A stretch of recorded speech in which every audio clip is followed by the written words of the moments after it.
আমার ফোন নেওয়ার জায়গা নো এন্ট্রি বোর্ড লেখা আছে, বেনামাজির জায়গা নো এন্ট্রি বোর্ড লেখা আছে, বিভিন্ন জায়গায় নো এন্ট্রি বোর্ড লেখা থাকে।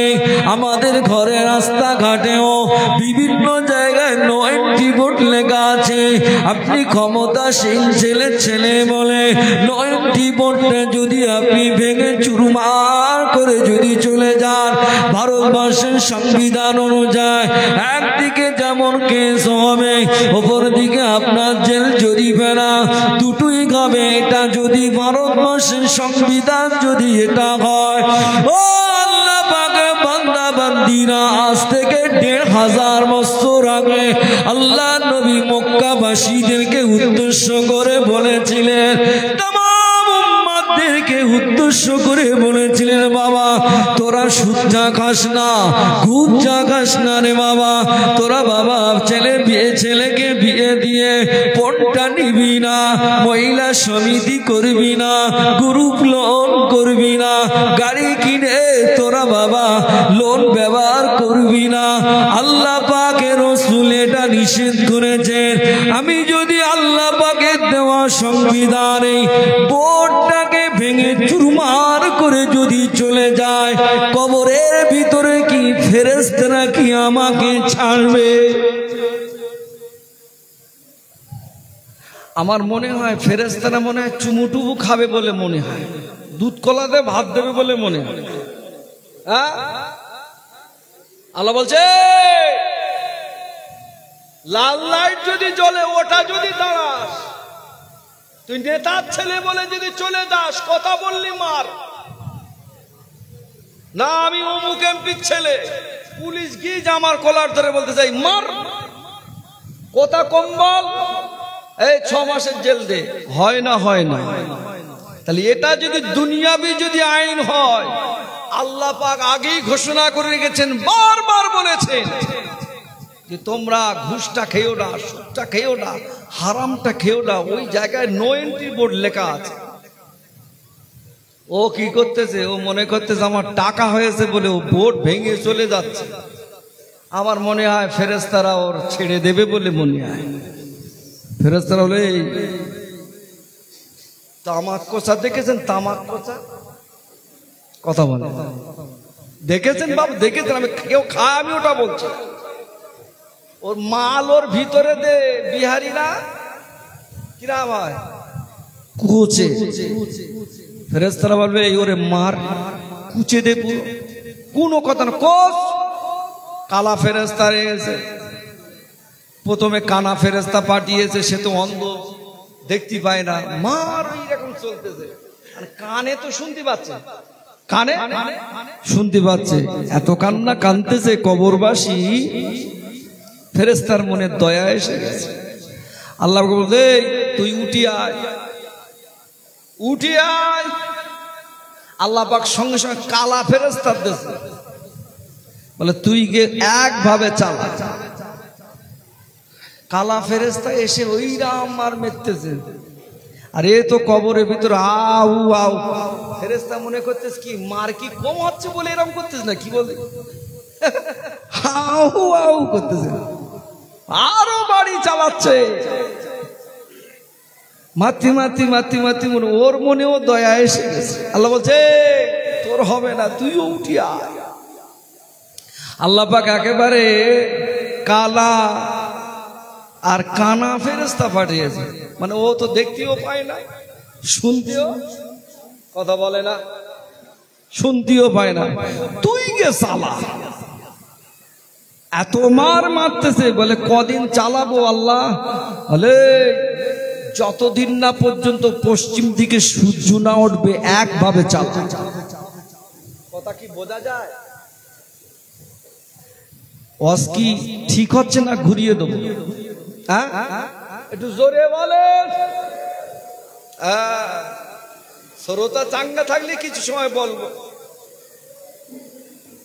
এবার আপনি আসেন, আল্লাহ পাক জানিয়ে দিলেন বান্দা, আল্লাহর ওলি বসিরহাটে বড় মাওলানা আল্লামা রুহুল আমিন রাহমাতুল্লাহ আলাইহি, তিনি তারা ফতোয়ার ৩য় নম্বর কিতাবে লিখলেন, একটা টাকা যদি বাবা শুধু খায় 36 বার নিজের মায়ের থেকে জেনা করার থেকেও আরো নিকৃষ্টতম গুনাহ।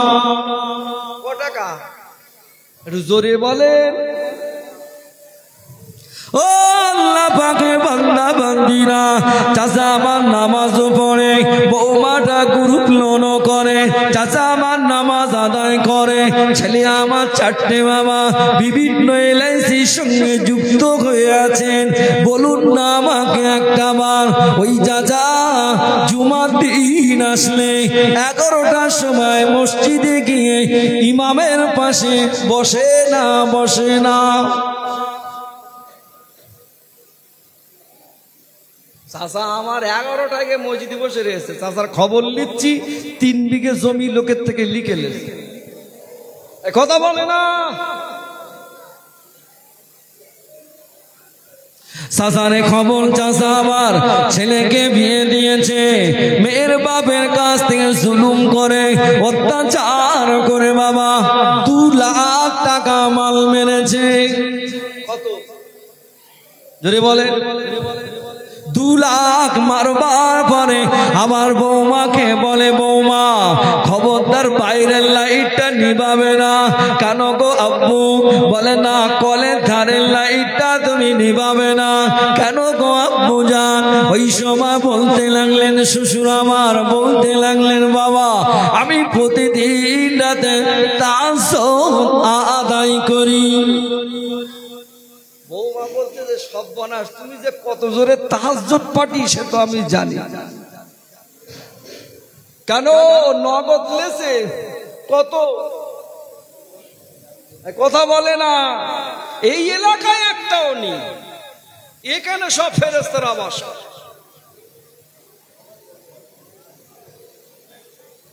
ওই বাবাকে জিজ্ঞাসা করলাম, আবার দেখতে পাওয়া যায় ওই লোকটি আল্লাহ। আবারও একটি লোক আছে দেখতে পাওয়া যায় বাবা আমার গ্রামের প্রতাপশালী লোক বাবা, বৃদ্ধা হয়ে গিয়েছে, কমজোর হয়ে গিয়েছে বাবা। তুই ভাই 10 বিঘে জমি আছে বাবা নিউ টাউনের বুকে, আপনাদের এলাকা নিউ টাউন একেবারে কাছি বাবা, 1 থেকে 2 মিনিট লাগে গো বাবা। এখানে 1 শতক জমির টাকার দাম অনেক টাকা বাবা। 5 বিঘে 10 বিঘে জমি, ছোট ভাইটা মারা গেল, 2টো সন্তান রেখে গো বাবা। বড় ভাই ঠিক লাইন করে বাবা ও 5 বিঘের ভিতরে 2.5 বিঘেও ঠিক কায়দা করে লিখে নিয়েছে বাবাজি আমার। দেখতে পাওয়া যায় ওই লোকটার বাড়িতে প্রত্যেক মাসে মাসে ফুরফুরা হুজুররা এসে মিলাদ করে। ওর বাড়িতে এসে বাবা ইমামরা গিয়ে কচি মুরগির ঝোল যদি খায়, প্রত্যেকটা বছরে বছরে বাবা দেখতে পাওয়া যায়, প্রত্যেকটা বছরে বছরে ফুরফুরা শরীফ তো সপ্তাহে যায়, আর প্রত্যেক বছরে বছরে ওমরায় যায়। কিন্তু আবারও মনে সাথ জেগেছে মক্কা শরীফে হজ করতে যাবে। আমি ওখান থেকে ঘুরে এসে লোকে আমাকে বলবে ডবল হাজি। সমাজে আছে না নাই?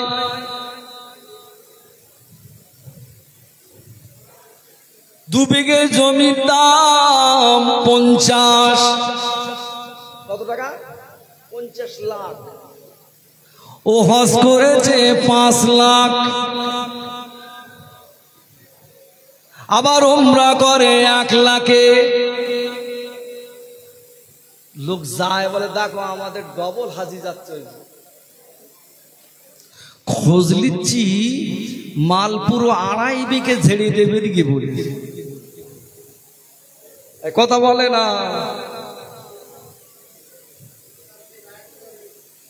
ও মনে হয় মক্কা শরীফে গেলি ওর হজ মনে হয় কবুল হয়ে যায়। আচ্ছা এই হাজিরা বাড়ি আসলি এইরকম কথা শুনেছেন আপনারা যে একজনের হজ কবুল হলি সকলের হজ? কথা বলে না কেন? শোনেননি? এ মাল যে 2.5 বিঘে মাল ছেড়িয়ে দিয়ে চলে গেছে এর হজ তাহলে কি হবে? বিদ্যুতের গতিতে মনে হয় কবুল হয়েছে নাকি? হ্যাঁ, আল্লাহ আমাকে দুইবার মক্কা শরীফে নিয়ে গেলেন। একবার গেছি 2017 সাল, দ্বিতীয়বার গেলাম 2019 সালে গেলাম। ও আল্লাহ পাকের বান্দা বান্দিরা, আমি আপনাকে দুঃখ দিতে আসি না, আমি আপনাকে কষ্ট দিতে আসি না, আমি আপনাকে মানের সম্মানের স্রোতে ফেলতে আসি না, আমি আপনার সম্মান নিয়ে কাড়াকুড়ি করি না। তবে হ্যাঁ বাবা, আমার নসিহতটা নিজের অন্তরে বিলিয়ে নাও বাবা। রাগ করো না, রাগ করো না, ভুল ভেবো না, ভুল ভেবো না, তুমি তো আমার অন্তরে মিলিয়ে নাও বাবা। কেননা জি বাবা আমার, আমরা এখন ভারতবর্ষের টোটাল মানুষেরা যদি মক্কা শরীফের বাদশার কাছে যদি গিয়ে বলি আমরা আর মক্কা শরীফে আসবো না, তবে আমরা আমাদের শর্ত কোনো একটা, এই লোকটা যদি মারা যায় মক্কা শরীফের পাশে মাটি দিতে হবে।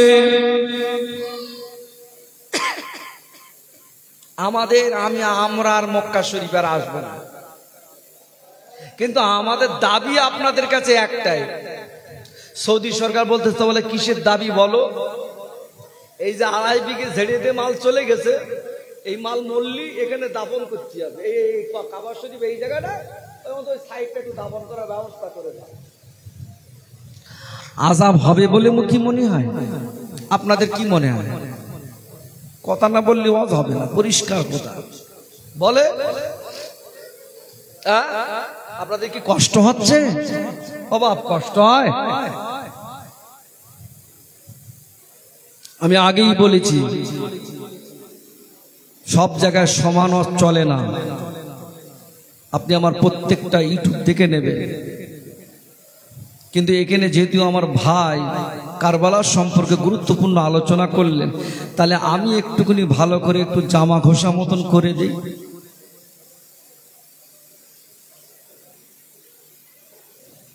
পৃথিবীর জমিনে 3টি জায়গা আছে, পৃথিবীর জমিনে 3 জায়গায় তাকালে বাবা নেকি আর নেকি, শুধু নেকি আর নেকি। এক জায়গা হলো কোরআন শরীফ। একটা কি জোরে বলে? আল্লাহ পাকে কোরআন শরীফের দিকে যদি তাকান, আল্লাহ পাক আপনাকে নেকি দেয়। দ্বিতীয়তম হলো, দ্বিতীয় নাম্বার হলো, আল্লাহ কোনো বান্দা বান্দিরা যদি বাবা বাপ্পার মুখের দিকে যদি তাকায়, আল্লাহ পাক শুধু নেকি নয়, মকবুল ওয়াজস সওয়াব তার নামে আমলে লিখে দেয়। তৃতীয় নাম্বার হলো, আল্লাহ পাকে কোনো বান্দা বান্দিরা যদি আল্লাহ পাকে কাবা শরীফে যদি চুপ করে তাকিয়ে থাকবে, আল্লাহ পাক 20টা করে নেকি দান করে লাগে। কটা বললাম? জোরে বলে। বাপ্পার মুখের দিকে তাকালে আল্লাহ নেকি দেয়, কোরআন শরীফে তাকালে ও পড়তে জানে না, কিচ্ছু জানে না, শুধু খুলে তাকাবে, আল্লাহ নেকি দেয়। জোরে বলে। আর কাবা শরীফে কিচ্ছু পড়বে না, শুধু একেবারে তাকিয়ে থাকবে কাবার দিকে, আল্লাহ 20টা করে নেকি দেয়। জোরে বলে। যে জায়গায় সবসময় 120টা করে রহমত নাজিল হচ্ছে, 2.5 বিঘে ঝেড়ে দেওয়া মাল যে চলে গেল, ওরে দাফন ওই জায়গায় হবে, ও কি আযাব হবে বলে মনে হয়?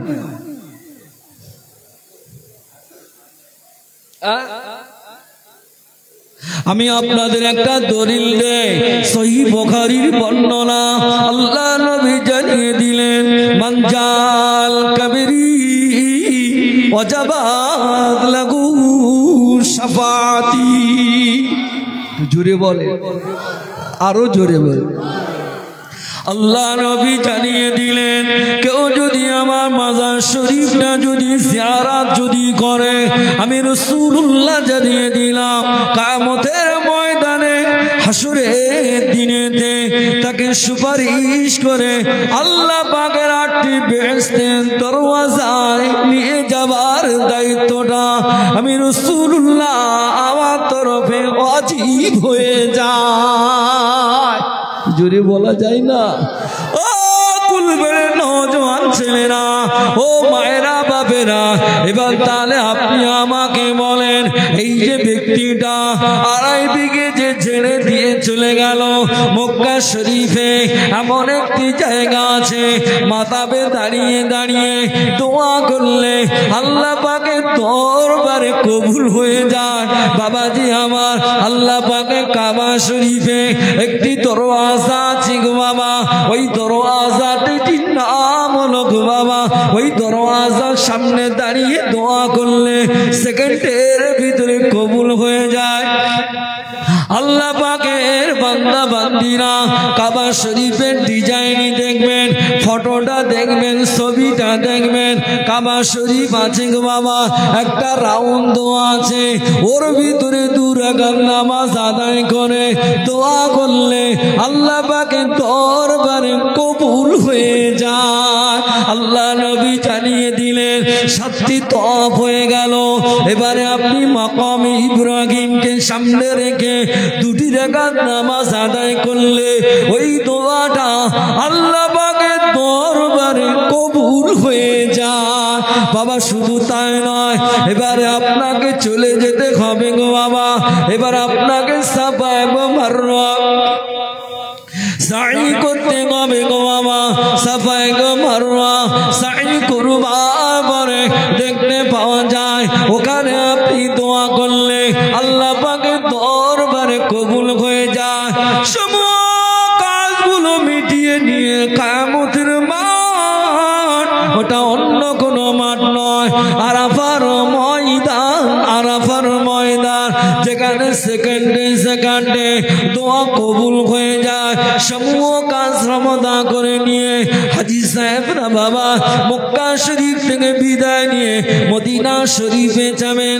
মদিনা শরীফে গিয়ে আল্লাহ নবীর মাজার মুকাদ্দাস দেখবার সাথে সাথে যে দোয়াটা করে ওই দোয়াটা আল্লাহ পাকের দরবারে কবুল হয়ে যায়। এবার আপনি বলেন, এই যে 2.5 বিঘে ছেড়ে দিয়ে মাল যে গেল, ওদিকে আল্লাহ নবী আবার বলল, যে ব্যক্তি আমার রওজা শরীফকে জিয়ারত করলো, আমার রওজা এসে সালাম দিল, তার জন্য সুপারিশ করাটা ওয়াজিব হয়ে যায়। কিন্তু না, আল্লাহ নবী আবারও এটাও জানিয়ে দিলেন, কেউ যদি এতিম মিসকিনের হককে ফাঁকি দিয়ে যদি আসে, সে হস্ত দূরের কথা আমার উম্মত বলে দাবি না করে। জোরে বলে, যে জায়গাটায় নবী বলেছেন, যে জায়গাটায় নবী বলেছেন মাজার দেখলি সালাম দিলি জান্নাতে যাওয়া ওয়াজিব হয়,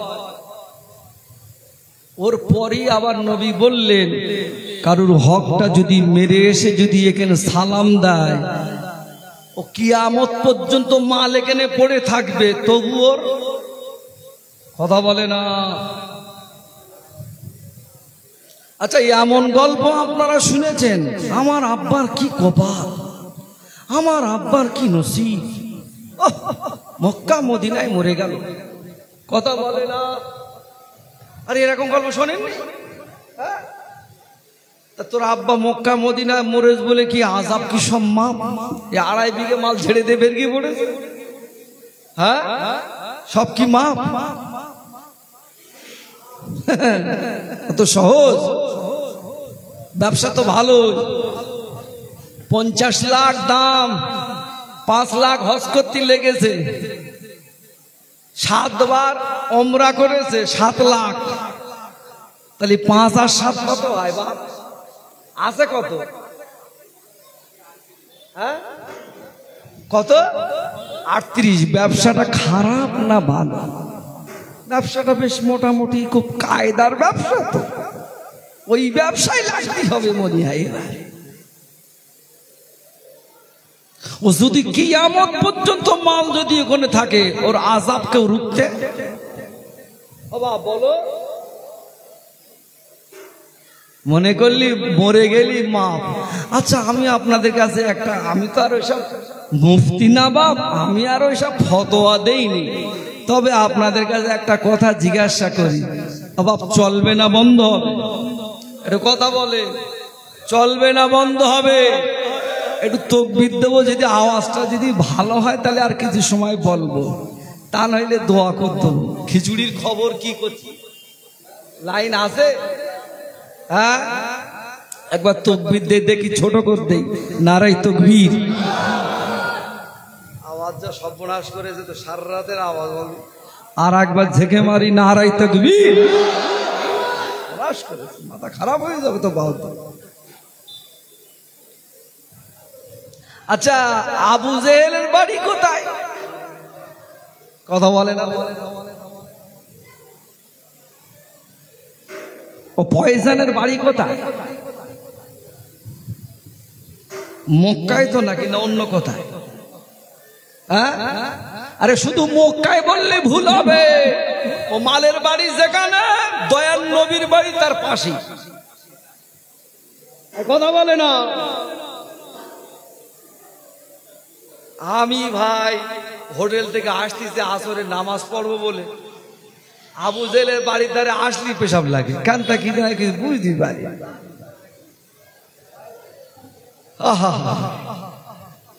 তার মানে কি, তুই যে ইন্ডিয়ার থেকে এইছিস সেখানে, অন্তত একবার মাল মেরিয়ে যা, একবার ফেলাস অন্তত করে যা।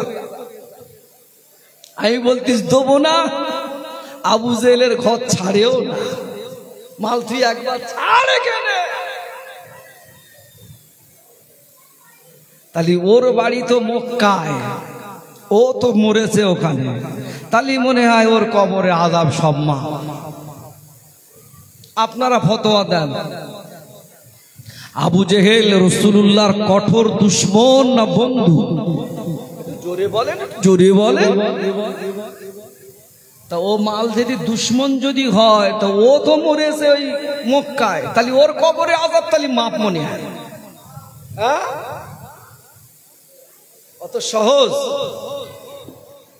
এবার আপনি আমাকে, আপনাকে তথ্য দিতে হবে আমাকে। আবু জেহেলের বাড়ি মক্কায়, ও মালও মরেছে, 2.5 বিঘে ঝেড়ে দিয়ে ও মালও মরেছে।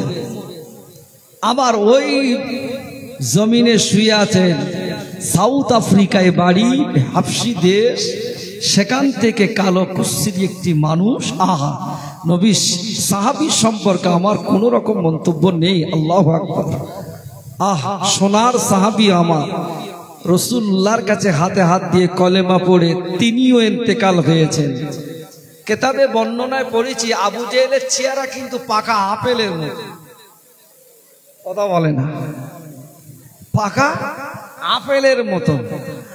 আর আপনারা আমাকে বলুন তো দেখি, মদিনার মসজিদে নববী শরীফের বেলাল হুজুরের চেহারাটা কেমন বলে? তাহলে মাল চকচকে করলি যে আল্লাহর ওলি এটা? কথা বলে না? গন্ডগোল খুব ভাবসাবতে যাচ্ছে। দেখবেন এখন কিছু পাকা সিটিং বাজ উঠেছে সমাজে, মোটরসাইকেল একটা লের খুব কায়দা করে হেলমেট পরে পিছনে একটা ব্যাগ লে যায় মাঝে মাঝে, সবাইকে বলছি তা না। নিউ টাউনে ঘুরে দেখতে পাচ্ছি, পরে শুনতে পাচ্ছি 4 জনের কাছে সিটিং বাজি করে 50 করে ছেলেছে। কথা বলে না? দেখলি মনে হয় একেবারে বড় ফেরেশতা লেবে। হ্যাঁ আমার বাপেরা ভাইরা, আবু জেহেল মরল, তার কবরে আযাব হচ্ছে। 2.5 বিঘে মাল ঝেড়ে দিয়ে বেরকে পড়লো, তার কবরে আযাব হচ্ছে। তুমি এখানে যতই আমাদের সঙ্গে কাইনে গাও না কেন, আমার আব্বা মসজিদ তৈরি করতে, আমার আব্বা মাদ্রাসা 30 বছর দায়িত্ব লে চালাবে, আমার আব্বা ঈদগাহ টোটাল সাত করে দিয়েছে, তোর বাপের জন্য ফতোয়াটা শুনে যা। ওই তোর বাপের জন্য ফতোয়াটা শুনে যা। তোর বাপ যদি ইন্তেকাল হয়, তোর বাপ যদি মারা যাবে, তোর বাপে যদি পৃথিবী যদি 2000 মাদ্রাসা যদি বানিয়ে দেয়, 50,000 মেয়ে বিধবা মেয়েগুলোকে যদি বিবাহ দেয়, এতিমখানায় যদি বাবা 50,000 বাচ্চাগুলোকে প্রত্যেক দিন যদি খেতে দেয়, 30,000 মাদ্রাসা যদি বানিয়ে দেয়, তারপরেও দুনিয়ায় কোনো আলেম এসে কেঁদে কেঁদে দোয়া করলেও তোর বাপের কবরে আযাব মাফ হবে না।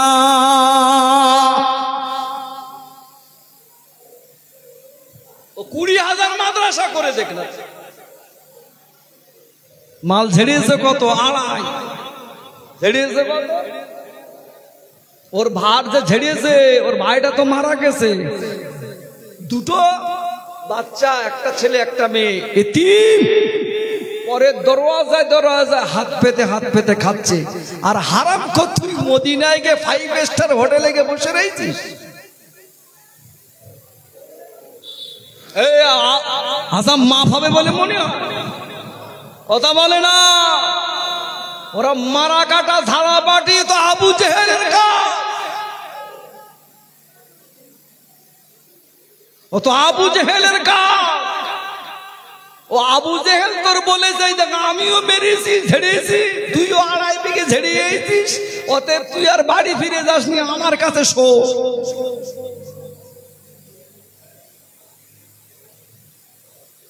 গরিব অসহায় দরিদ্র ছোট ছোট বেগুনা মাসুম, কুরবানির সময় তার বাড়িতে 2 কেজি গোশ নেই, লোকের দরওয়াজায় দরওয়াজায় বাচ্চা দুটোকে হাত পাতে।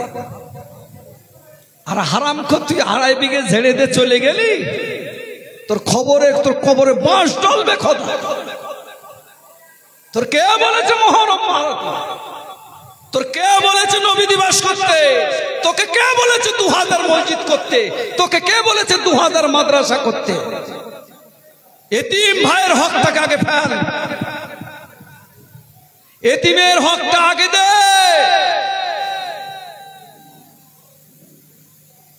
ওই লোকটি আমার মারা গেলে, ইন্তেকাল হয়ে গেলে, ওর বড় ছেলেটা লাশের পাশে দাঁড়িয়ে দাঁড়িয়ে বলে, আমার বাপ অন্যায় করে ফেলেছে, অপরাধ করে ফেলেছে, মাফ করে দাও, মাফ করে দাও, ক্ষমা করে দাও, ক্ষমা করে দাও। আমাদের মতো মৌলী সাহেবরা ওখানে জানাজা পড়ার জায়গায় দাঁড়িয়ে দাঁড়িয়ে বলে দেই, বাবা ভুল করে ফেলেছে, অন্যায় করে ফেলেছে, অপরাধ করে ফেলেছে, বিদায় লগ্নে আজকে মাফ করে দাও। আজকে আপনি মাফ চাইতে বললেন, বড় বড় কথা বলে আপনি মাফ চাইয়ে নিলেন। আপনারা বলুন, 2.5 বিঘে মাল যে ছেড়ে চলে গেল এতিম মিসকিন গুলো, পরে দরওয়াজায় দরওয়াজায় হাত পাতে, ছেলেটাকে বিয়ে দিয়ে 2 লাখ টাকা ওখান থেকে নিলি হারামখোর। আজকে তুই মারা গেলি, তোর কবরে আযাব পৃথিবীর কোনো হুজুর আনলেও মাফ হবে না। মুজাদ্দিদুজ্জামান পীর আবু বাকার এসে দোয়া করলে তোর কবরে আযাব মাফ হবে না। মক্কা শরীফ মদিনা শরীফে যত ইমাম আছে, টোটাল ইমাম গুলো কবরটাকে ঘিরে নিয়ে কোরআন পড়বে আর দোয়া চাইবে, ওর কবরে আযাব মাফ হবে না।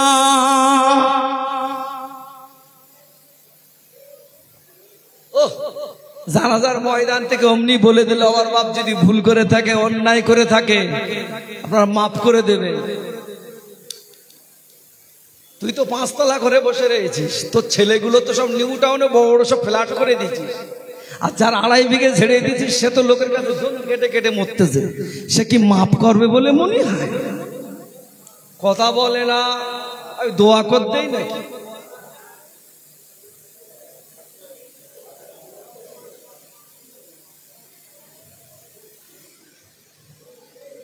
বেকার বেকার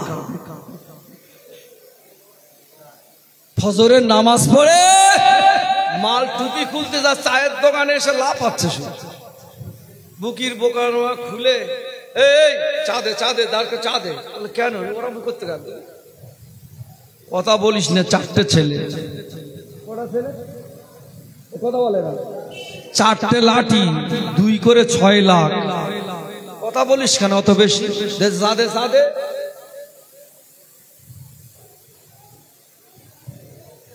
তার মানে কি ও টোটাল ছেলে তৈরি করেছে 2 লাখ করে নেবে বলে। আমি আগেই বলেছি ভাই, যে আজকের এখানে জলসা হবে যেটা কিরিজি দাঁড়াতে পারলে হবে, আগেই বলেছি। আমাকে দোষ দিও না, কিন্তু আমি আগেই বলেছি 3টে ওয়াজ আছে। তোমরা বলেছি, তোমাদের জিজ্ঞেস করলেছি কোন আজটা চালাবো, তোমরা বলো। তোমরা বলেছো জমিনের উপরেরটা মারো, আমি ওইটাই ঝেলতেছি। কথা বলে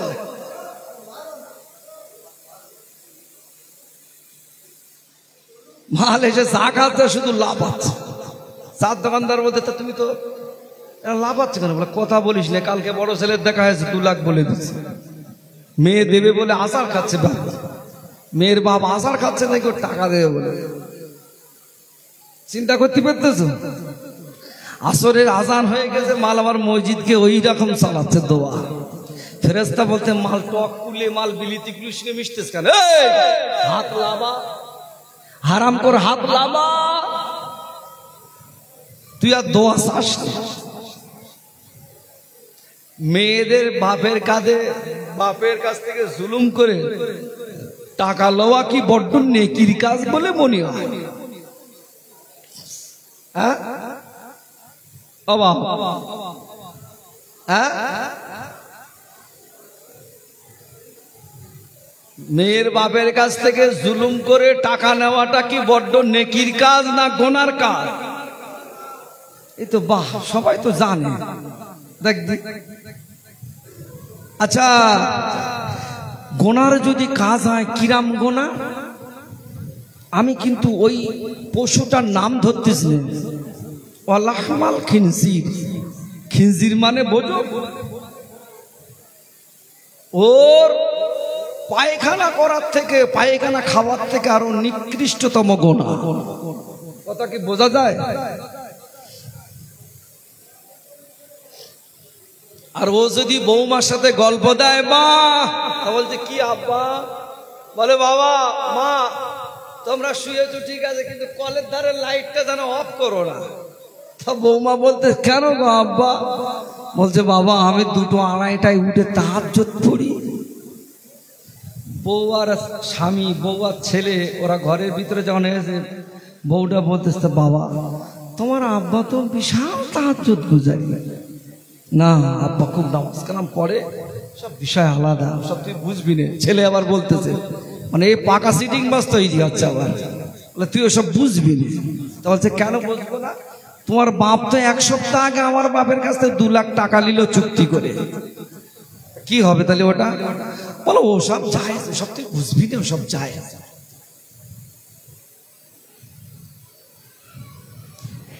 মেয়েটা তো খুব ভালো বংশে ঘরের মেয়ে।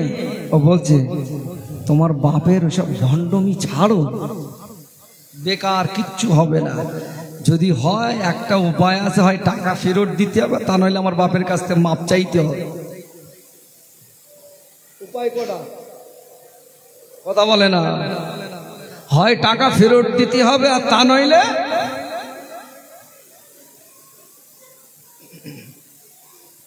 আপনার ছেলে দেখতে ভালো, ব্যবসাও ভালো, আপনার ছেলে দেখতে ভালো, আপনার ছেলের ব্যবসাওটাও ভালো, 3 কোটি টাকার মালিক বাবা। নিউ টাউনে 4টে ফ্ল্যাট আছে বাবা, 10টা ভাটা আছে গো বাবা, 4টে স্করপিও গাড়ি আছে গো বাবা, এলাকায় বড় বড় জমি আছে গো বাবা, দেখতে খুব সুন্দর। যদি মেয়ের বাপ খোঁজ নেওয়ার পরে যদি শোনে বিয়ে দেওয়ার আগে, যদি খোলে বিয়ে দেওয়ার আগে ভালো করে খোঁজ নিল ওই ছেলেটার গোপন রোগ আছে। ছেলেটা কথা বলে না, ভিতরের রোগ আছে, ভিতরের রোগ। বাংলায় বলছেন মেয়ের বাপ তো পুরো এদিকে সব রেডি, বসিরহাটে মেয়ে দেবে নিউ টাউনে। বাবাজি আমার স্করপিও দিয়ে বাবা দিন ধার্য হলো।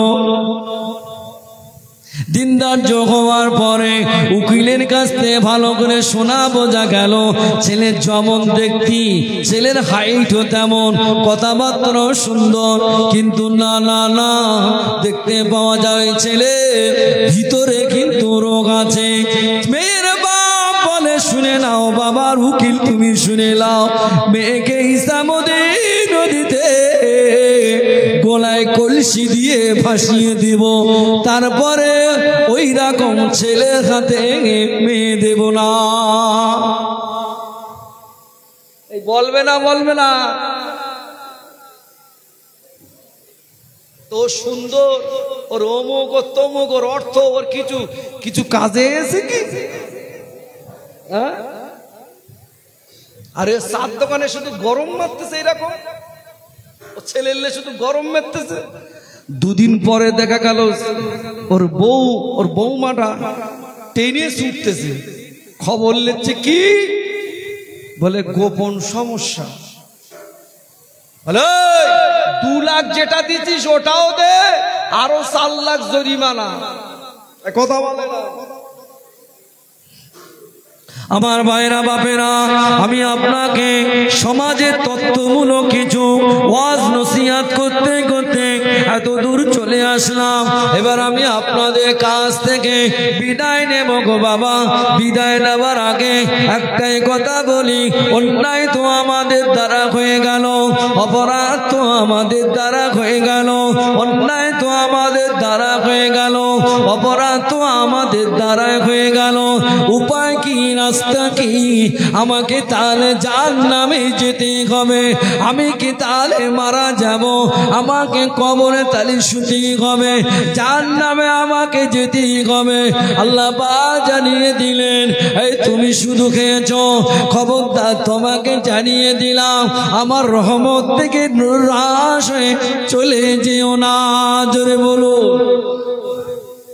গরিব খেয়ে ফেলেছে আর কি করবে, এখন তো এবার বাঁচতে হবে নাকি?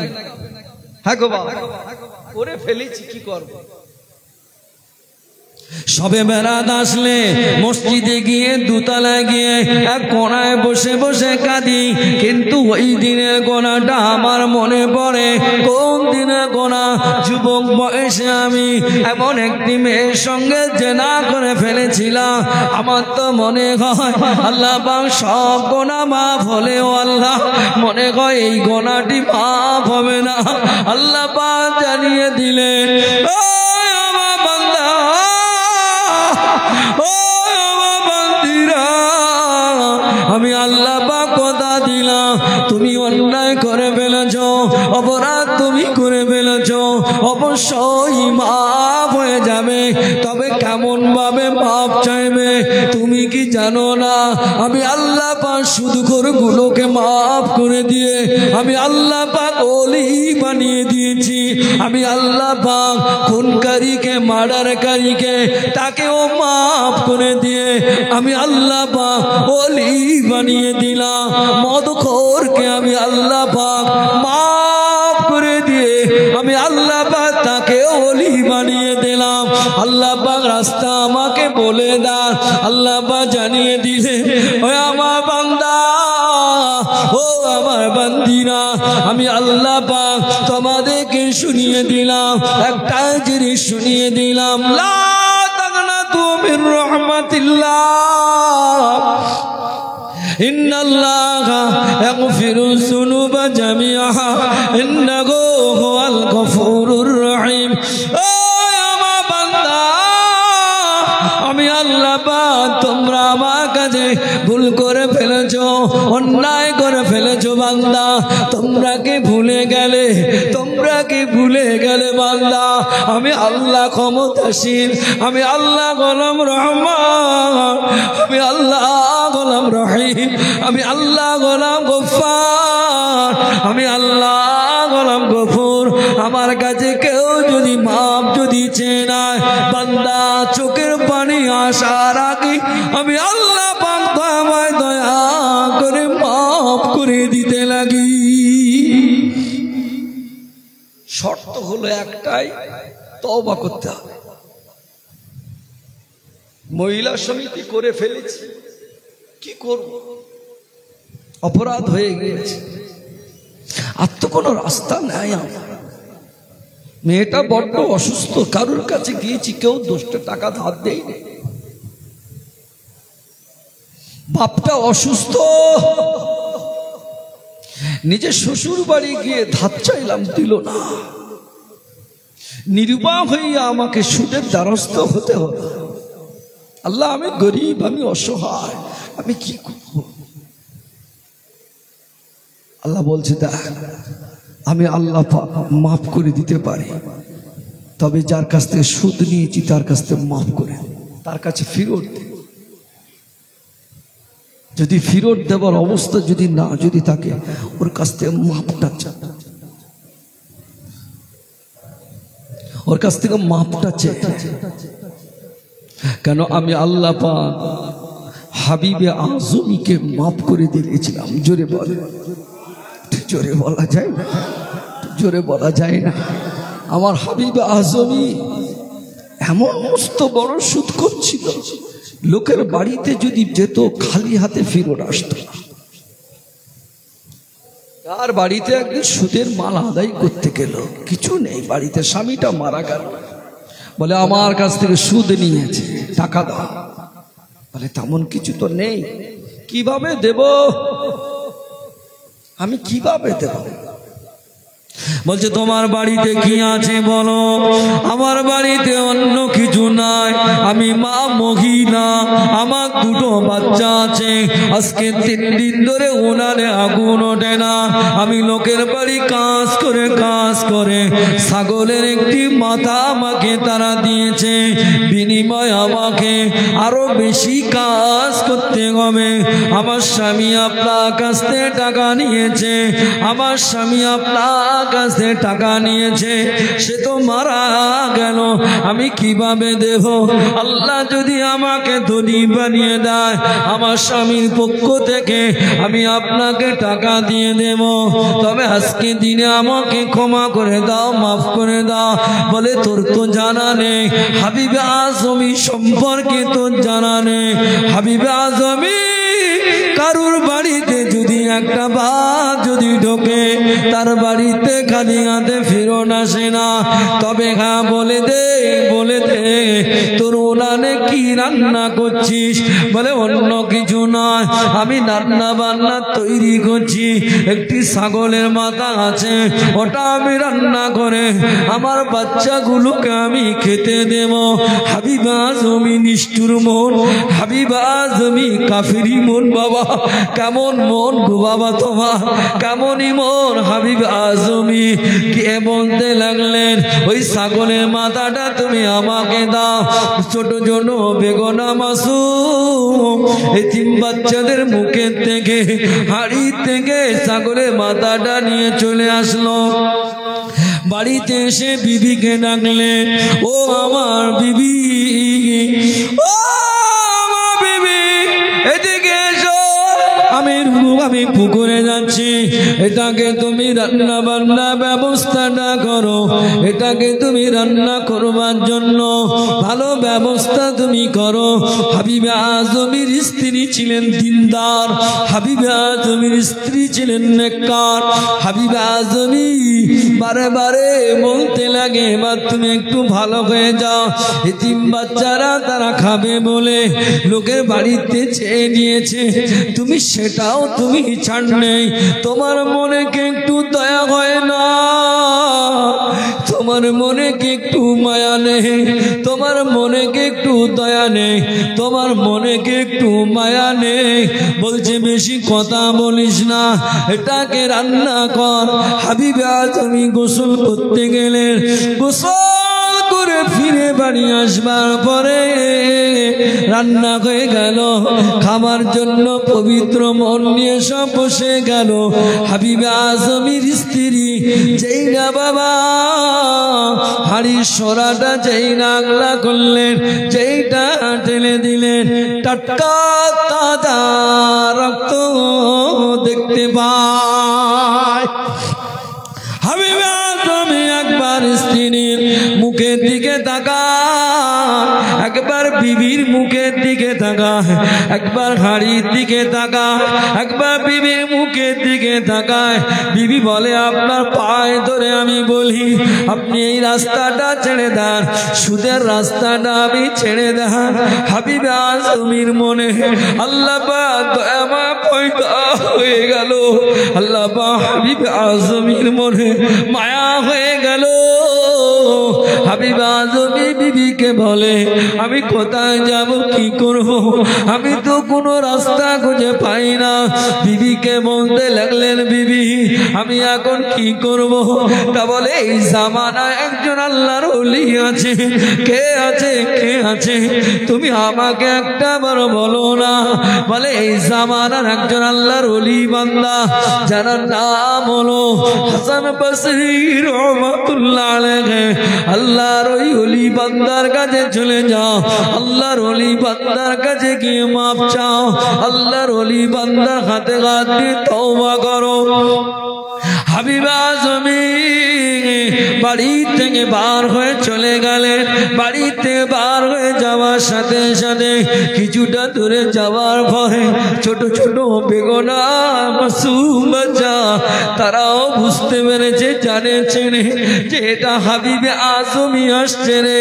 হাবিবে আজমির গায়ের ধুলা, হাবিবে আজমির পায়ের ধুলা, গায়ের ছায়া যদি আমাদের গায়ে যদি লেগে যায় আমরা ধ্বংস হয়ে যাব, বরবাদ হয়ে যাব, আমরা ধ্বংস হয়ে যাব, বরবাদ হয়ে যাব।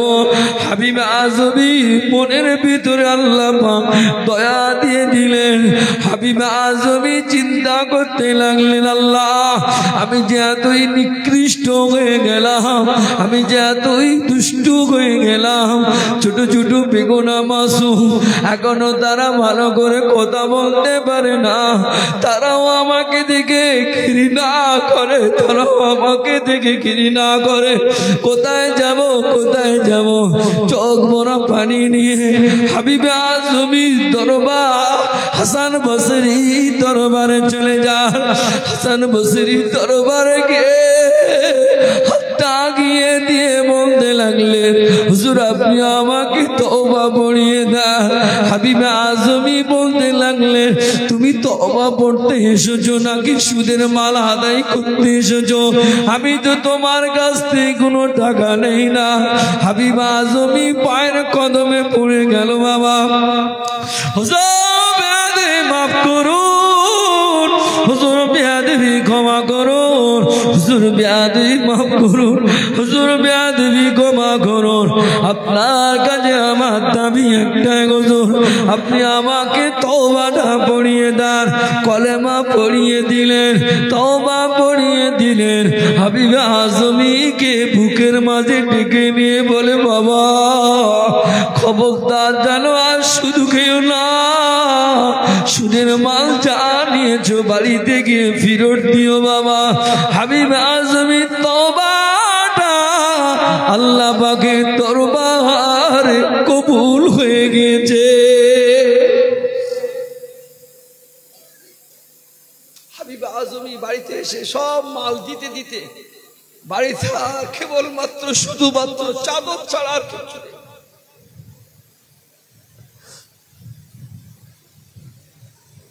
হাবিবে আজমি লোকের টাকা ফেরত দেওয়ার জন্য যাচ্ছে, বলে ছুটিস না, আজকে তোদের ছোটার পালা না, আজকে আমার ছোটার পালা। এলে তুই যে টাকা দিয়েছিলি আর দিতে হবে, সব নিয়ে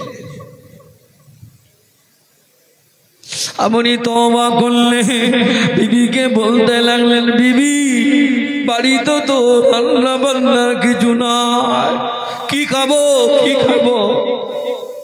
হাবিবে আজমি বাড়ি থেকে চাদরটা নিয়ে জঙ্গলের ভিতরে চলে গেল। আল্লাহ আল্লাহ আল্লাহ আল্লাহ আল্লাহ আল্লাহ আল্লাহ আল্লাহ লা ইলাহা ইল্লাল্লাহ লা ইলাহা ইল্লাল্লাহ লা ইলাহা ইল্লাল্লাহ একভাবে জিকির করতে লাগলেন। আল্লাহ পাক হাবিবে আজমের মতো রূপ ধরে ফেরেশতা পাঠিয়ে আল্লাহ পাক তাকে জান্নাতি খাবার খাওয়ালে। জোরে বলা যায় না। হাবিব আজমি চিন্তা করছে বাড়িতে কি আছে না আছে। এক সপ্তাহ পরে বাড়ি যাচ্ছি। মানুষ কাজ করে যখন এক সপ্তাহ পরে বাড়ি যায়, কিছু টাকা পয়সার দরকার নিয়ে হয় না বাড়ি যাচ্ছি, কিছু তো নেই, কি হবে? বিবির কাছে কি কৈফিয়ত দেব? দেখে বাড়িতে বিশাল আয়োজন, বিশাল রান্না বান্না। বিবিকে সালাম দিলেন, আসসালামু আলাইকুম। ওয়ালাইকুম আসসালাম। এত রান্না বান্না? বলে কেন, আপনি তো এক্ষুনি দিয়ে গেলেন। সুবহানাল্লাহ পড়েন। হাবিব আজমি 2 রাকাত নামাজ পড়ে আল্লাহর কাছে সিজদায় পড়ে গিয়েছিলেন। আল্লাহ, আপনি আমার মালিক, আমি আপনার কর্মচারী। আল্লাহ, আপনি আমার মালিক, আমি আপনার গোলাম। আল্লাহ, আপনি আমার মালিক, আমি আপনার চাকর। হাবিব আজমি বলতে লাগলেন, আমি যে মালিকের কাছে ডিউটি করি, আমার মালিক নিশ্চয়ই কোনোদিন খালি হাতে খালি মুখে ফিরত দেবে না। জোরে বলেন সুবহানাল্লাহ। আমার বাপেরা ভাইরা ফিরে আসেন, তওবা করে। এতিমে সিমে যদি মাল যদি কিছু থেকে থাকে, এদিক ওদিক হয়ে যায়, গোপনে গোপনে, এতদিন তো আপনি করে খেলেন, এবার বাচ্চাগুলোকে ফিরত দেন। 1 হাত জায়গা, 1 বেগটা জায়গা নিয়ে ভাই ভাই ঝামেলা করবেন না, খবরদার। যদি 1 বেগটা জায়গা আল্লাহ যদি আপনাকে মডেল দেয়, জীবনে সবসময় ত্যাগ স্বীকার করবে, জীবনে সবসময় সবর করবে, আল্লাহ আপনাকে ধনী বানাবে। সুবহানাল্লাহ পড়ে। আমার এই এতক্ষণ, আমি এবার শেষের পথে যাবো, একটু ক্যাম্প পড়বো। এতক্ষণ যা অজনসিয়াত যা কিছু হলো, আপনার কি কষ্ট পেলে? বাবা কষ্ট পেলে? হ্যাঁ, 2টো পর্যন্ত কে বলবে? আমি তো 1টা পর্যন্ত বলবো। কথা বুঝতে পারছেন? আল্লাহ পাক আমাদের সকলকে শোনা বলার থেকে নেক আমল করার তৌফিক দিক। বলুন আল্লাহুম্মা।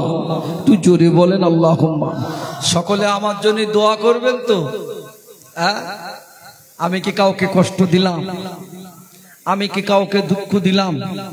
হ্যাঁ, এজা বলে গেছি মনে হয় আজ জীবনে কুলবেড়ের লোক আমার আজ জীবনে আনবে তো না, এই রাস্তার ঢোকাও নিষেধ হয়ে যাবে। হ্যাঁ, কি বলছে? এখনো হবে বোনাস করে যে।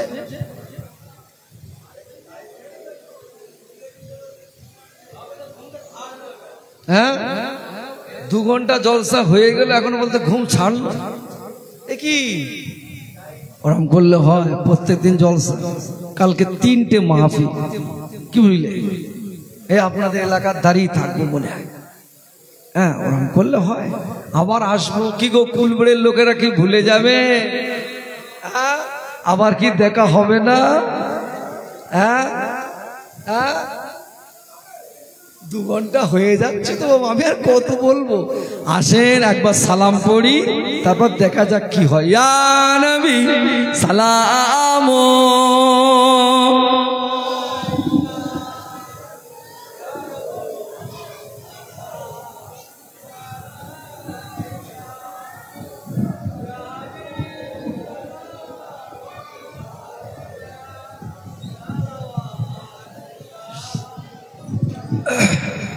পিছনে জায়গা হয় না, একটু সামনে একটু আগে আসে, মহব্বতটা বাড়ো না কি গো? আসে আপে সুলতানে মদিনা মহব্বতে ওহিও সকিনা নূর সে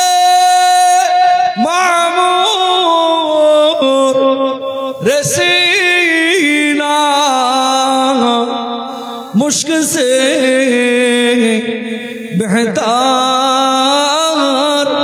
पसीना या नबी सलाम।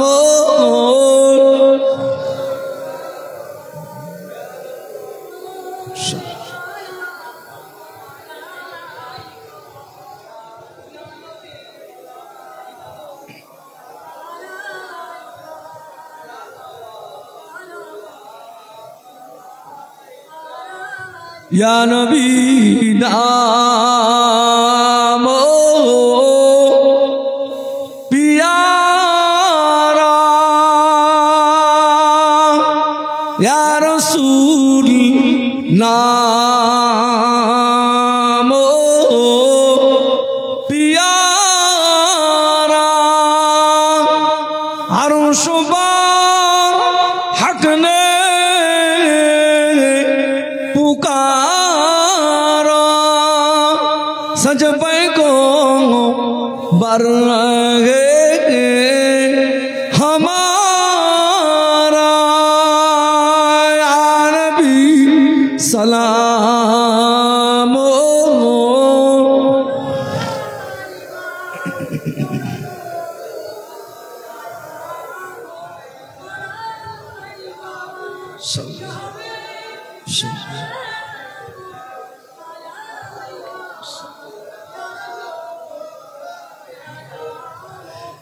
পড়িল আল্লাহ আর বাণী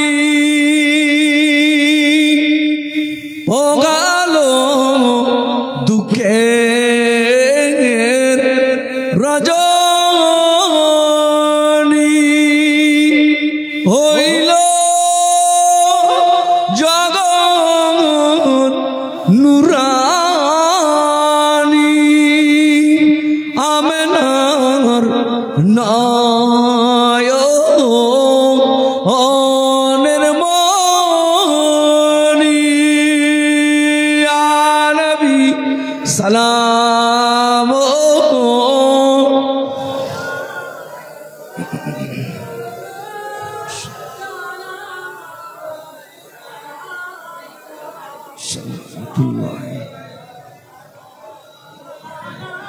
সকলে বসে ইয়া রাব্বি সাল্লি ওয়া সাল্লিম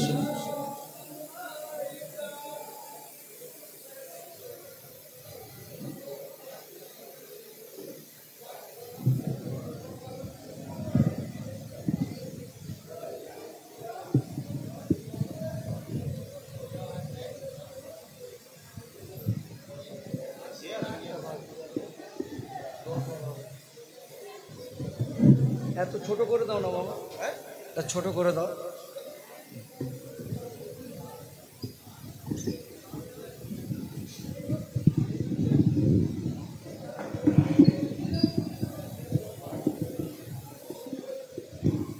দরুদ শরীফ আল্লাহুম্মা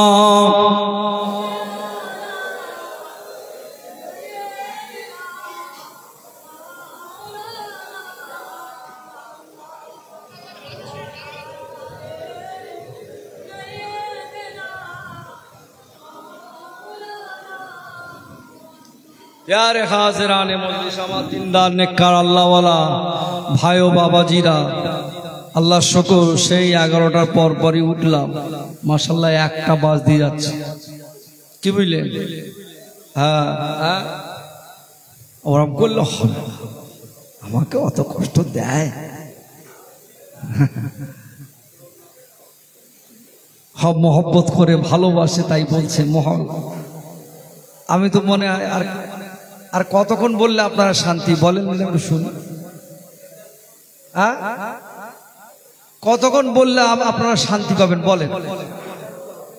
কেউ বলতে সারা রাত, তাই মরে যাবো তো।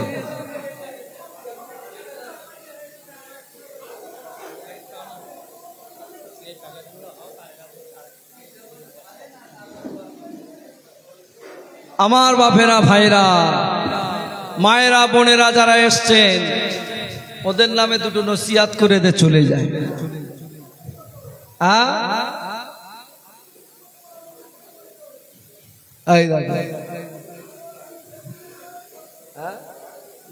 ও লোক আমার শখ করছে, মানে ও লোক যা বলতে বলেছে আর মিনিমাম 2 ঘন্টা।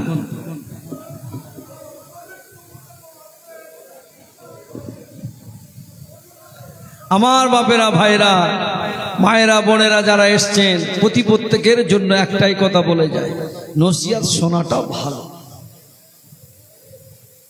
সব কিছু হচ্ছে মাশাআল্লাহ, সমাজে আলেম হাফেজ কি কমেছে না বেড়েছে? কথা বলে না। হাজি কি কমেছে না বেরিয়েছে? মুফতি কি বেরিয়েছে না কমেছে? সুদখোরের চাপটা মনে হয় বড্ড কমেছে।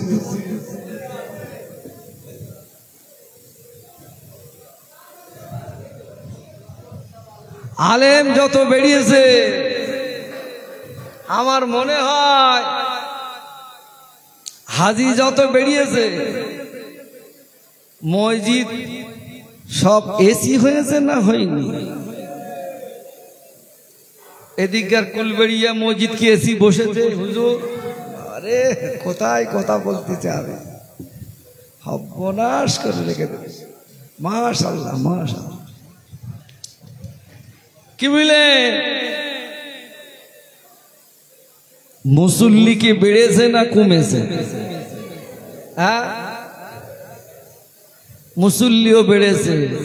নামাজের 5 মিনিট যদি লেট হয় সেখানে কি সব কি মনে হয় চুপচাপ বসে থাকে না কিছু আওয়াজ হয়? আর কথা বলে না। ইমাম সাহেবের টাকা দিয়ে রেখেছি এখনো পর্যন্ত আসে না। তা তোর কোথায় কি ইমাম চলবে? ইমাম মানে কি তুই জানিস? কই তুই গিয়ে বল না, বল সরকারি ঘর দিয়েছিলাম, এত লেট হচ্ছে কেন? ওরা বলি দা তো থোপনার দাঁতটা সব গুঁড়ো হয়ে যায়। কথা বলে না। ইমাম মানে হলো নেতা। ইমাম মানে নেতা, বাদশা। আচ্ছা, বাদশার উপরে কি কলম চলবে? ও, এটা মাইনে কম তো ওই জন্য।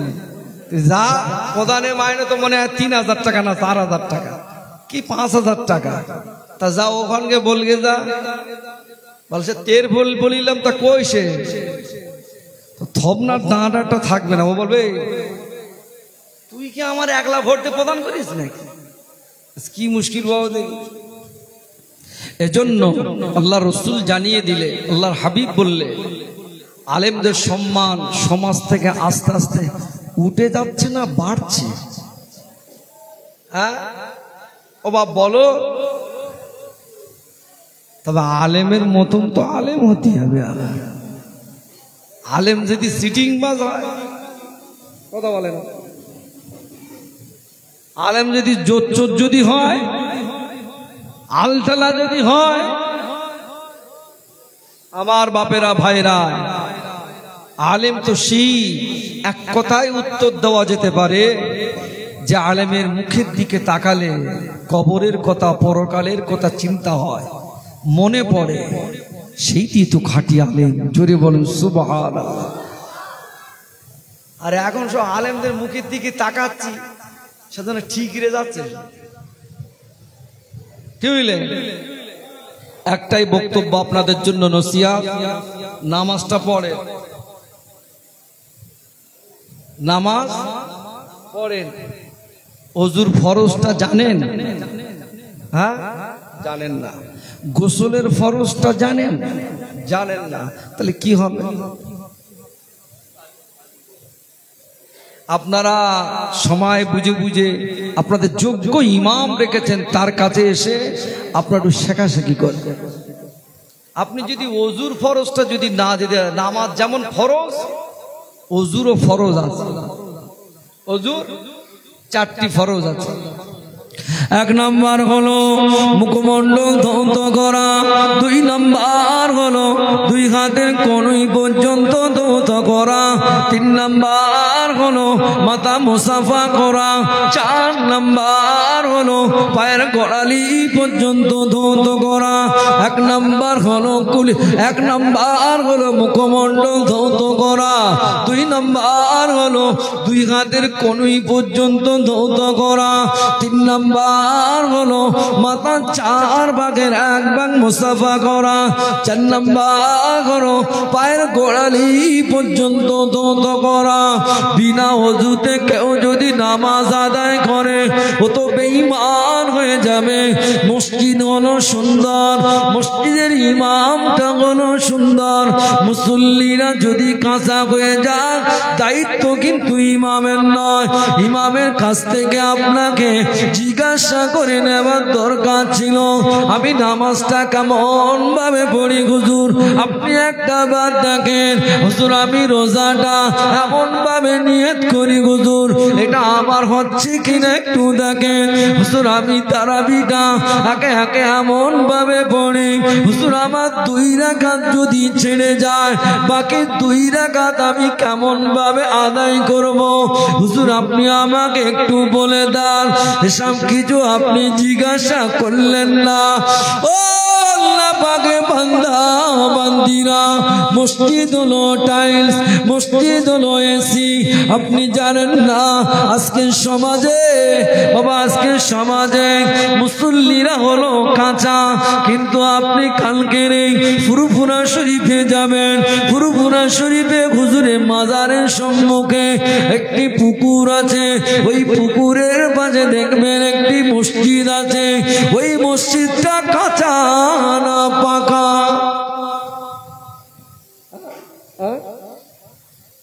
মসজিদের ভিতরে যাবেন, ওর ভিতরে গিয়ে দেখবেন ওটা মাটি দিয়ে তৈরি করা।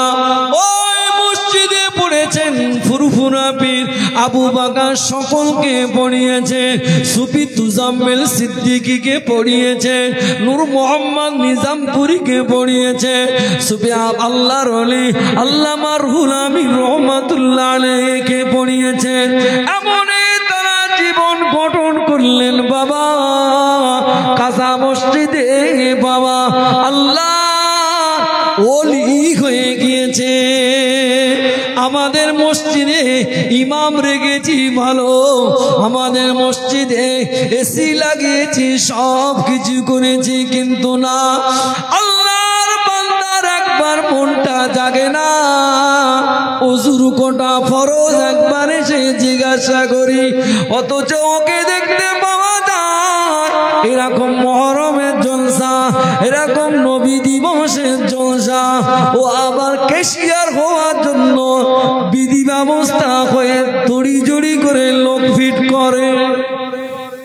কথা বলে না, বলে মাহফিলের টাকা সব ইনকাম করো না আমার কাছে থাকে। কেন? ওই টাকা তো 1 বছর পরে লাগবে। 1 বছর ও তার ভিতরে ওই টাকা ওর ব্যবসায় খাটাচ্ছে। এই সমাজে আছে না নাই? তো ওই লোক যদি ক্যাশিয়ার হয় ওতে কি টাকা বরকত হবে?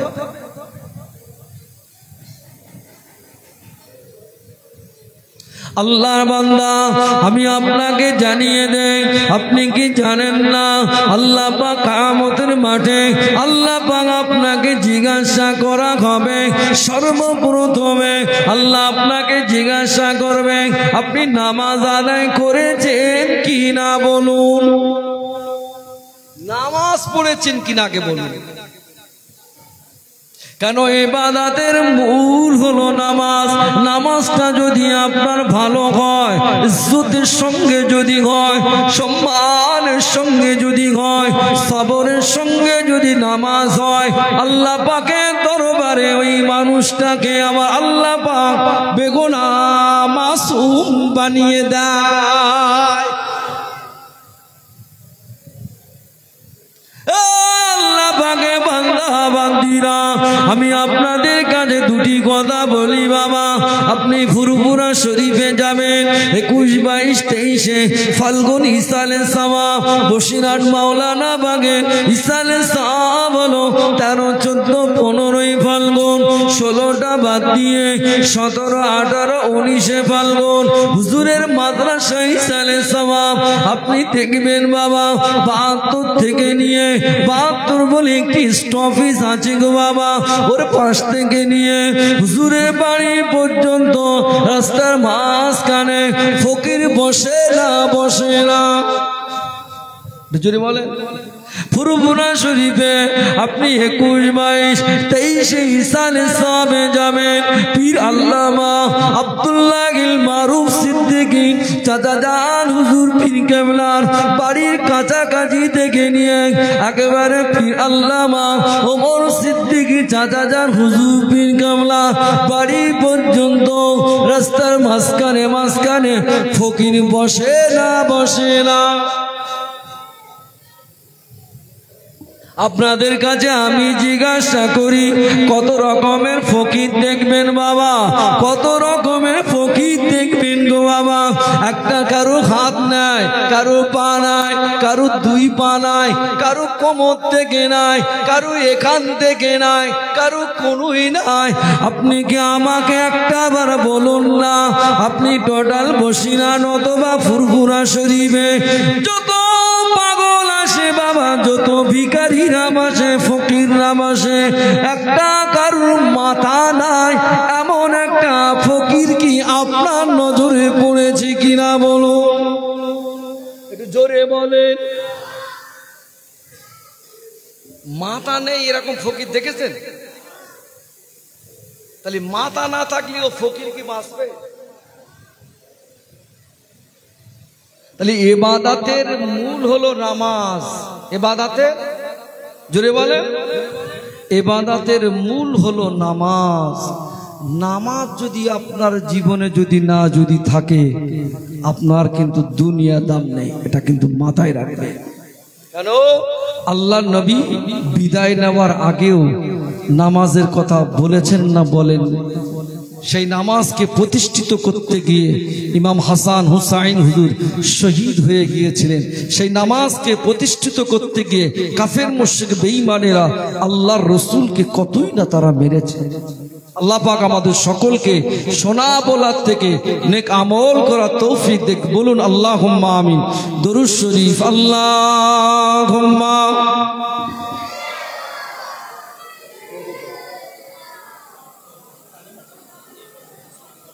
খুব ভালো।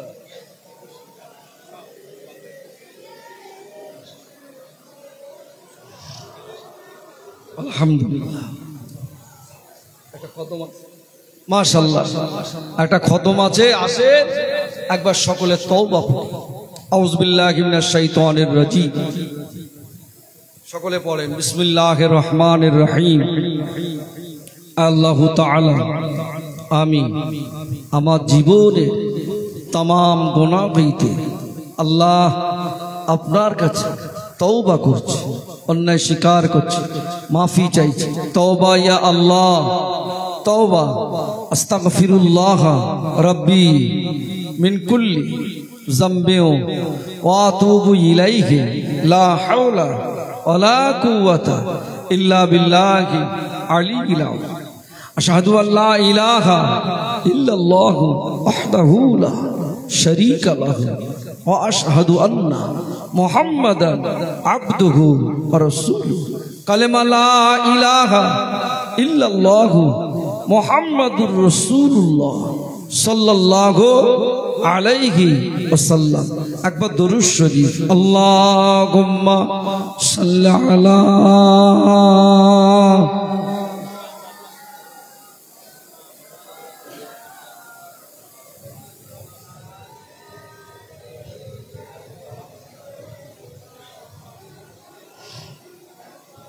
মাশাআল্লাহ। আমি এখানে এসে আপনাদের ব্যবহার আচার আচরণে আমি অত্যন্ত খুশি। আমি সকলের জন্য দোয়া করে যাই, সকলে মিলেমিশে থাকবেন গ্রামে, কোনো রকম মতনৈক্য যাতে না হয় সেদিকে চেষ্টা করবেন। মাদ্রাসাটা আছে, আমার ভাই ফরিদুল ইসলাম সাহেব আপনাদের যোগ্য ইমাম, মাদ্রাসার মুহতামিম, তিনি আপনাদের সঙ্গে সাথে করে নিয়ে সুন্দরভাবে পরিচালনা করছেন। তার মেহনতকে আল্লাহ পাক আমাদের সকলের জন্য আল্লাহ পাক যেন কবুল করেন। বলুন আল্লাহুম্মা আমিন। আল্লাহ পাক আমি প্রত্যেকের কাছে দোয়া চাই। আমার ইমাম সাহেব বলছিলেন যে আমরা প্রত্যেক বৃহস্পতিবার আপনাদের নিয়ে খুব সুন্দরভাবে একটু শেখাশেখির মজলিসটা করে না করেন? হ্যাঁ, আপনার শিখবেন, যোগ্য ইমাম রেখেছেন, একটু আদবের সঙ্গে একটু শোনা বোঝা করবে। হ্যাঁ, পরকালটা যাতে আপনার ভালো হয় সেদিকে লক্ষ্য রেখে আমরা সকলে এবার দোয়ার দিকে চলে যাব। কম বেশি 4 থেকে 5 খতম কোরআন শরীফ তেলাওয়াত হয়েছে মাশাআল্লাহ। আর যে যা পড়েছেন বলেছেন সকলে আমার হাওলা করে দিন, আল্লাহুম্মা আমিন। আল্লাহ পাক সন্ধ্যা থেকে নিয়ে এতক্ষণ পর্যন্ত দিগার ওলামা হজরতরা আল্লাহ পাক আলাপ আলোচনা করলেন। আমাদের সম্মানীয় ইমাম আল্লাহ পাক গ্রামে আল্লাহ পাক তিনিও আলোচনা রাখলেন। আমাদের মাওলানা আব্দুল ওদুদ সাহেব তিনিও আলোচনা গুরুত্বপূর্ণ সব কারবালার কাহিনী তিনি বললেন, অকিয়া শোনালেন। আল্লাহ পাক খাস করে আমি গুনাহগার পাপী, আল্লাহ পাক আমি যতটুকু যা বলেছি আল্লাহ মানুষকে আমলের নিয়তেই বলেছি। আল্লাহ পাক আপনি দয়াময়, দয়া করে রহমত করে ভুল চুক বেয়াদবিগুলোকে আল্লাহ আপনি দয়া করে মাফ করে দেন। আল্লাহ খাস করে মানুষরা আমাকে অত্যন্ত ভালোবেসে ফেলেছে আল্লাহ। আল্লাহ পাক আপনি কুলবেড়িয়া গ্রামটাকে আল্লাহ আপনি কবুল করে নেন। আল্লাহ পাক খাস করে আপনার দরবারে দোয়া চাই মাহবুব। 4 থেকে 5 খতম কোরআন শরীফ তেলাওয়াত হয়েছে আল্লাহ, যে যতটুকু যা তেলাওয়াত, কেউ বা আল্লাহ পাক এই মাহফিলের উদ্দেশ্য করে তেলাওয়াত করেছে, কেউ আব্বা মা ভাই বোন আত্মীয় স্বজন মা মুরব্বীদের নামে তেলাওয়াত করেছে। আল্লাহ পাক এই মাহফিলটা করতে গিয়ে আল্লাহ 1 টাকা 5 টাকা 2 টাকা 10 টাকা 2000 1000 5000 যেমন ভাবে পেরেছে আল্লাহ সহযোগিতা সহানুভূতি করেছে। আল্লাহ প্রত্যেকের সহযোগিতা সহানুভূতিকে আল্লাহ আপনি দয়া করে কবুল করে নেন। আল্লাহ আপনি রহমত করে কবুল করে নেন। আল্লাহ পাক বিনিময় যতটুকু সওয়াব দান করে থাকেন আল্লাহ সব সওয়াব আকায়ে নামদার মুফাকারে মওজুদা সাইয়্যিদুল মুরসালিন রহমাতাল লিল আলামিন দরবার সওয়াবটুকু পৌঁছে দিয়ে সাহাবায়ে কেরাম সাহাবীগণ আম্মাজান আলাইকুমুস সালাম প্রত্যেকের রূহ পাক সব হযরত মা ফাতেমা রাদিয়াল্লাহু তাআলা আনহা হযরত ইমাম হাসান হুসাইন রাদিয়াল্লাহু তাআলা আনহুমা হুজুরের সাথী সঙ্গীদের রূহ পাক সওয়াবটুকু পৌঁছে মক্কা শরীফ মদিনা শরীফ জান্নাতুল বাকিয়া জান্নাতুল মুআল্লামিনা মুজদালিফা আরাফা উহুদের ময়দান বদরের প্রান্তর তায়েফের ময়দান কারবালার ময়দান আল্লাহ পাক প্রত্যেকে রূহ পাক সওয়াবটুকু পৌঁছে দি